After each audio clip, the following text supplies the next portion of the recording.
Dear students, in this video I am going to explain you Act 2, Scene 9. This scene takes place in Belmont, a room in Portia's house.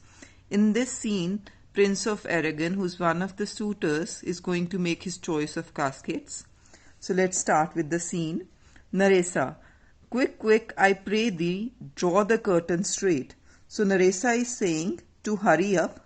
She requests the other attendants to open the curtains at once. The Prince of Aragon had taken his oaths and comes to his election presently. So she says that Prince of Aragon has taken his oath and has come to make his choice of caskets. So as you know, all the suitors who come to make the choice of caskets all of them have to take 3 oaths. So similarly, this suitor has also taken his oaths and he has come to make the choice. Flourish of cornets, enter Prince of Aragon, Portia and their trains. So now with the sound of trumpets, enter Prince of Aragon, Portia and their attendants. Portia, behold, there stand the caskets, noble prince. So Portia is telling Prince of Aragon to look. There are the caskets, she says. She addresses Prince of Aragon as noble prince. If you choose that wherein I am contained, so she says that if you choose the casket which has my picture, we will continue on the next page. Straight shall our nuptial rites be solemnized. So she says that if you choose the casket which has my picture, our wedding will be solemnized at once. She says that our wedding will be performed at once if you choose the casket that contains my picture. But if you fail, without more speech, my lord, you must be gone from hence immediately. But she says, she gives a condition that if you fail, then you must leave the place immediately without any further talk. Aragon, I am enjoined by oaths to observe 3 things. Now here Prince of Aragon is going to explain the oaths that he has already taken. He says that I am bound by my oath to observe 3 things. First, never to unfold to anyone which casket it was I chose. So the first oath that he has taken is that he will never disclose that which casket he has chosen. Next, if I fail of the right casket, never in my life to woo a maid in way of marriage. So the second oath is that if I fail to choose the correct casket, never for the rest of my life will I propose any lady with the view of marriage. The last oath is if I do fail in fortune of my choice, immediately to leave you and be gone. So the third oath that he has taken is that if he makes a wrong choice, he will leave the place immediately and go. So the 3 oaths that every suitor who comes to make his choice has to take are: the first one, that he will never disclose which casket he has chosen. Second, he will never woo any lady or propose any lady in view of marriage. And the last one, that if he makes a wrong choice, he'll leave the place immediately. Portia, to these injunctions everyone doth swear that comes to hazard for my worthless self. So says every suitor who comes here to make the choice to win my worthless self. So she is calling herself worthless self. So she says anybody who comes to choose me or to choose the casket or in order to win me has to take all these oaths. So everybody who comes here has to swear all these oaths. Anybody who comes here to hazard for my worthless self. Anybody who comes here to hazard here means to risk or to venture for my worthless self. She is herself calling that I am worthless. Aragon, and so I have addressed me. So have I addressed me, fortune now. So Prince of Aragon says that I have agreed to the oaths that I have taken. So he wishes fortune for himself. So he says, may fortune now favor me. fortune now to my heart's hope. So he says that may fortune now favor me and in the desires of my heart. So whatever he desires, whatever his heart's hope for, that is winning Portia, he must get that. So he's just wishing fortune for himself. Gold, silver and base lead. So he is looking to the three caskets that are being displayed there. Gold, silver and lead casket. Who chooseth me must give and hazard all he hath. So he is reading the inscription that is there on the casket. So the first casket says that whosoever chooseth me must give and hazard all he has. You should look fairer before I give or hazard. So as if he is talking to the caskets. So he first first casket he is reading is leaden casket, and the lead casket, as you have read earlier, also says that one who chooseth me must give and hazard all he hath. So he says, you shall look fairer ere I give or hazard. He says, before I hazard anything for you, anything for lead casket, it should be more attractive. It should appear more attractive before I risk anything. So he doesn't like the lead casket because of its appearance. Because he also calls lead, a base or inferior metal. So he just says this about lead and he moves to the next. He says, what says the golden chest? Let me see. So now he's going to read the inscription that's there on the golden casket. Who chooseth me shall gain what many men desire. So the golden casket say that one who chooseth me should gain what most of the men desire. What many men desire? That many may be meant by fool multitude that choose by show. So he's saying that this many men here may be foolish majority that choose by show, that choose by their foolish eyes, whatever their eyes show them. So show here is external appearance. So he says that there is many men. So he's saying what many men, whosoever, he says that when he reads the inscription on golden casket, that says that whosoever chooses this golden casket will get what many men desire. But this Prince of Aragon, because of his arrogant nature, he says that he thinks himself to be very superior than other people, than other men. He is saying that what many men desire, he says this many men are foolish people who choose by just outward appearance. So he is saying that many may be meant by fool multitude. Fool multitude here means foolish people, foolish crowd that choose by show, that choose by external appearance, not learning more than the fond eye doth teach. He says that these foolish people, they just choose by the outward appearance and they don't go beyond what their eyes see. So they just believe in whatever their eyes are showing them. They don't go for the deeper meaning of the things. So he's saying, I'm not going to be a part of this foolish men, because he is not attracted by the outer appearance or the external appearance. He says that these foolish multitude, this foolish people, they choose only by external appearance, not knowing more than their foolish eye can show them. So says that they don't go beyond what their foolish eyes show them. So that is why he says, which prides not to the interior, but like martlet builds in the weather on the outward wall. So he's saying, he compares these people to a foolish bird that's martlet. So he's saying that these people, they do not look more closely for deeper meaning of anything. So these people, they don't go for the interior of anything. They don't go for any deeper meaning. They just believe in what their eyes are showing them and they make their choice. So he's saying, I'm not like them.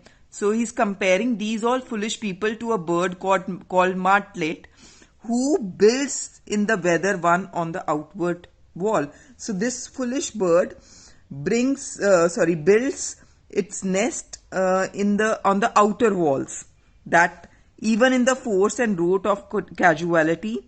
So he's saying that this nest is prone to all sort of disasters, the natural disasters, the wind, the rain. So this foolish bird builds its nest on a place where there are so many dangers on its path. So he's saying that these foolish people who cannot go below the surface of things, they cannot see beyond what their eyes show them, so they don't go for deeper meaning of things. So he's saying these people are like a foolish bird, that is martlet, which builds its nest on the outer wall that is open to disaster and in the very path of danger. So he is not going to do what this foolish people do. I will not choose what many men desire. So he says that I am not going to choose what this foolish crowd of people they desire.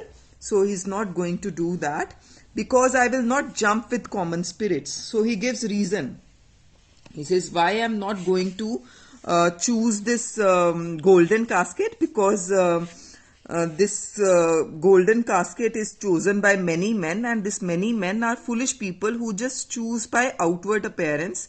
He compares this foolish people to bird called martlet, who builds his nest on the outer wall, which is prone to all sort of disaster, and is built on a path on the outward wall that is open to all sort of disasters. So he says, I will not choose what many men desire, because I will not act according to what common men choose. So he says, I will not jump with the common spirits. I'm not going to do what common people do and rank me with the barbarous multitudes. So barbarous multitude here again means the common people, the stupid or the foolish people. He says, I am not going to put myself on the level of this ignorant and foolish people. He's not going to put him in the category of this foolish crowd, foolish multitude, this barbarous multitude, because he thinks that he's above the common men. So he has a superiority complex, that I am above all. Now he moves to the next casket. He says, why then to thee, thou silver treasure house, tell me once more what title thou dost bear. So now he's going to read the inscription that is there on the silver casket. He says, now tell me more about the silver casket, and let me read what inscription is written on the silver casket. He says, he reads the inscription, who chooseth me shall get as much as he deserves. So the inscription on the silver casket says that whosoever chooseth me will get as much as he deserves. So on reading this inscription, he says, and well said too. So he says that whatever is written on the silver casket is very well said. It's really true. For who shall go about to cozen fortune and be honorable without a stamp of merit? So he's saying that who is going to cheat fortune and win something without merit? So he's saying that nobody is going to cheat his luck or fortune and pretend to be honorable when he doesn't hold a merit for being that honorable. So if you read the reference also, that he's saying that this is very well said, that who chooseth me shall get as much as he deserves. So he's very much in favor of that everybody should get whatever they are getting according to their deservings. So he's saying it's very well said, because nobody is going to risk or cheat their fortune to prove themselves to be honorable without holding that merit. Okay, so nobody is going to choose the silver casket if they don't think they are honorable. They are not going to cheat themselves by saying that they are honorable enough to win Portia when they are not having that qualities of winning Portia. I hope you're understanding what this means. Since nobody is going to pretend that they deserve Portia, because if they are not holding that merit to deserve Portia. Let none presume to wear an undeserved dignity. He's saying let nobody wear or pretend that undeserved dignity. So he's saying unless they truly deserve it. Okay, so he's very much in favor that everybody should get something according to his merit or according to what he deserves. He simply means that no one should have the honor that he does not deserve.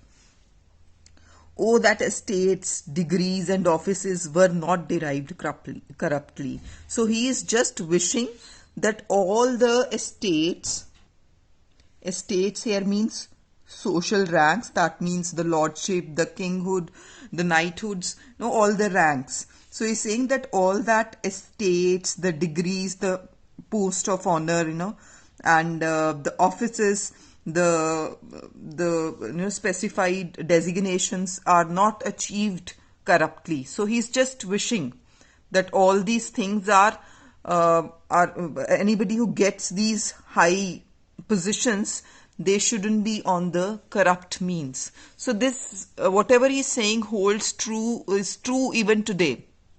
So people, they adopt corrupt means to reach on a certain position. So what he's trying to say, that whosoever is on a certain position, he should reach that position. He should try to get that honor on the basis of his merit. He's just wishing that all these high ranks are achieved only on the basis of merit and are not derived corruptly. And that the clear honor were purchased by the merit of the wearer. He's saying that all the achievements, all the positions or the honorable positions are obtained by only the merit of the person who holds that position. So he shouldn't try to achieve anything he's achieving on the basis of corrupt means. Whatever he gets should be achieved on the basis of his or her merit. So what he in simple words means is that no one should have honor that he doesn't deserve. So he wishes that it would be great if all these ranks and official positions and other honors were earned only by merit and not corruption. So then he says, how many then should cover that stand bare? So he says that if this was the criteria, if this merit was only the criteria of having those high rank positions, then many who are, we need to understand what this word cover means here. So here cover means to cover your head. So here you might have seen in many English movies also, you might have seen that low rank people, they remove their hat when they see some high rank person passing by them. So he's saying that while the inferior must remove his hat and stand bareheaded. So this was the custom that was being followed. But he says that if everything that is obtained, all the promotions, the appointments are obtained with honest means only on the basis of merit, then many people who are how many then should cover that stand bare?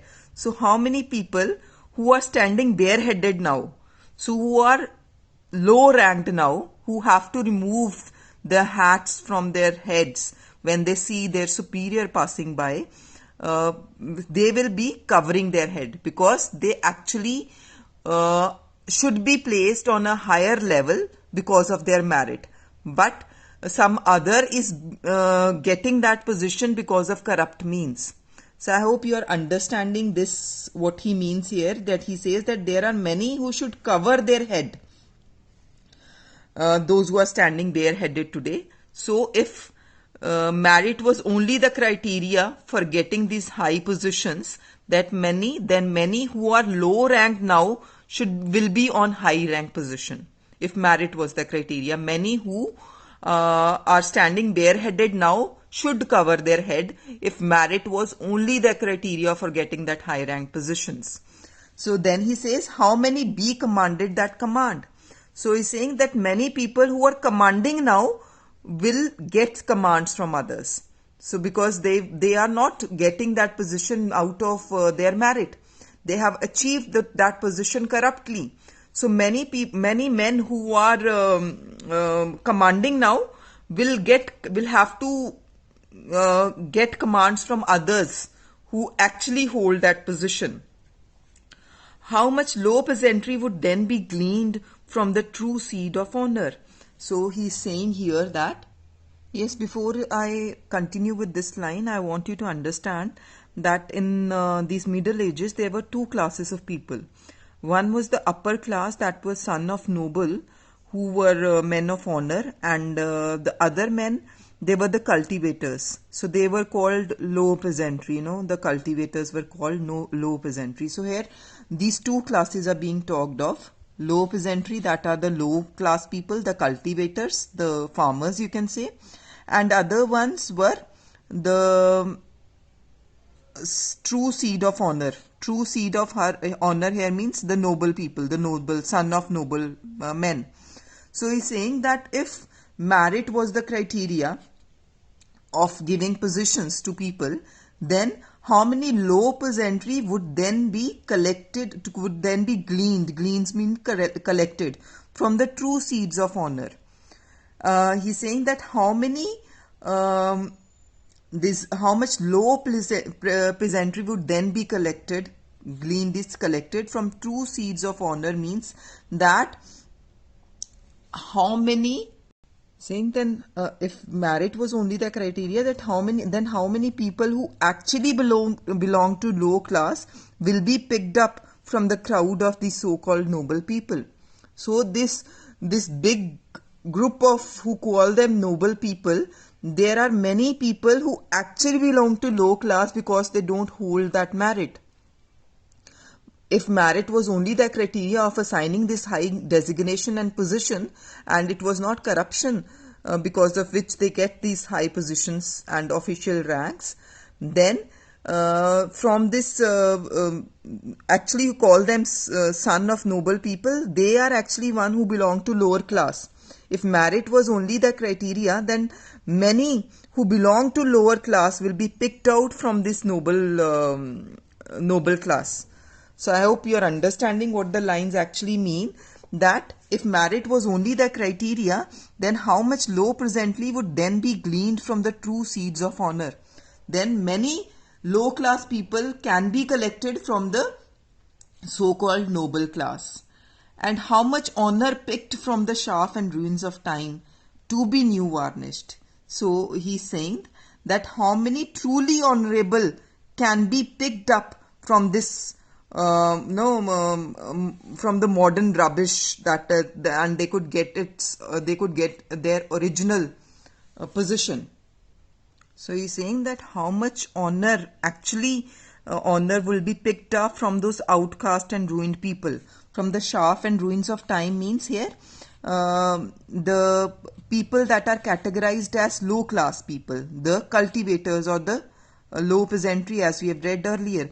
So he's saying that if merit was the criteria, then many people from this low class will be picked up so that they could get their original position.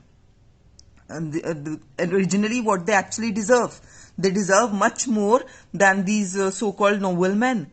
So this is what he's trying to say. So why is he talking all these things? Why is he saying all these things? Because of the inscription on the silver casket that says that whosoever chooses this silver casket will get as much as he deserves.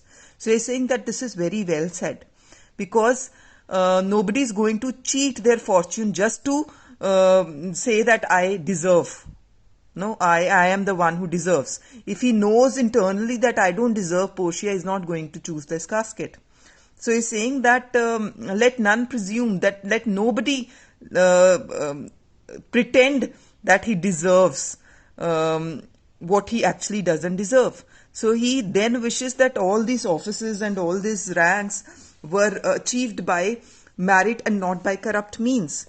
And he's saying that if this could happen, then he says so many other things. He says that how many who then would be covered who stand bareheaded now. If merit was only the criteria of achieving all these high ranked offices, then many would be covering their head who stand bareheaded now. How many, he says, will be commanded that command now?